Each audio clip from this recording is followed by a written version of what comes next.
rendre la maison intelligente. C'est le principe de base de la domotique. Mais de quoi s'agit-il au juste? En réalité, c'est l'ensemble des technologies de l'électronique, de l'informatique et des télécoms appliquées à l'habitat. Des technologies qui permettent d'automatiser, de contrôler et de programmer les appareils de son logement. Et on peut dire que ce marché se porte bien en France. Comme vous pouvez le voir, il a progressé au rythme de plus de 6% par an en valeur entre 2003 et 2010 selon nos estimations. Ce qui n'est pas si mal, compte tenu du trou d'air de 2009. Cette tendance devrait se poursuivre ces 2 prochaines années, sauf bien sûr si l'économie s'enfonce dans la crise. Mais à plus long terme, les perspectives sont encourageantes. Il suffit pour s'en convaincre d'analyser les 4 grands facteurs de soutien du marché. Le premier, c'est la recherche par les ménages de davantage de confort dans leur logement. Deuxième facteur de soutien, la sécurité des biens et des personnes au cœur des préoccupations des Français. D'où l'intérêt des alarmes et des systèmes de vidéosurveillance qui peuvent maintenant être pilotés depuis les centrales domotiques. Des centrales domotiques elles-mêmes susceptibles d'être activées via des smartphones. Et dans ce domaine, le potentiel de croissance est encore important puisque, comme vous pouvez le voir, seuls 8% des Français utilisent un système d'alarme. Troisième facteur, la domotique offre maintenant des solutions au secteur de la santé. Des solutions qui permettent aux personnes à faible autonomie de rester chez elles. Je parlais de l'automatisation des volets roulants ou des détecteurs de mouvement qui déclenchent la lumière. Je pense aussi à l'installation de systèmes d'alerte, voire même à l'intégration aux centrales domotiques de matériels médicaux. En clair, des systèmes qui répondent en partie aux enjeux liés au bouleversement de la pyramide des âges. On le voit sur ce graphique, le nombre de seniors très dépendants va fortement augmenter à l'horizon 2040.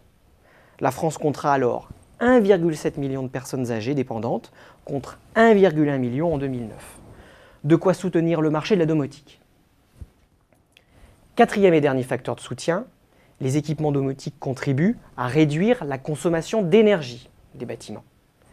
À partir de 2013, les logements construits devront être à basse consommation, ce qui signifie que la consommation d'énergie sera divisée par 3 par rapport à la consommation actuelle. En 2020, les bâtiments devront être à énergie positive selon la réglementation thermique, c'est-à-dire totalement autonomes d'un point de vue énergétique. Autrement dit, ils devront devenir intelligents et communicants afin de réduire leur consommation.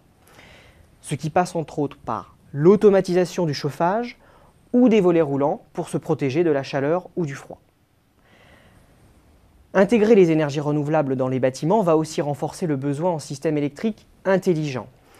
Intelligent parce que capable, par exemple, de faire fonctionner au bon moment les équipements ménagers afin d'utiliser l'électricité produite par la maison. On l'aura compris, les opérateurs se bousculent pour profiter des opportunités de la domotique, comme le montre notre panorama des forces en présence. Et que révèle-t-il? Eh bien, outre les artisans du bâtiment, le marché accueille encore et toujours en amont un grand nombre d'acteurs industriels issus d'horizons divers. Regardez, on retrouve bien sûr les pionniers de la domotique, comme les Français Deltador ou Somfy. Face à ces acteurs historiques, de grands groupes spécialisés dans les matériels électriques, comme Legrand ou Schneider Electric, s'y sont mis. N'oublions pas non plus les spécialistes des ouvertures, à l'image de VKR Velux.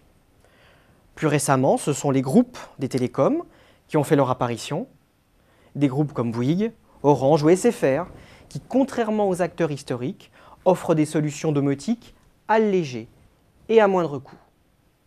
Pourquoi à moindre coût? Tout simplement car sans travaux d'installation.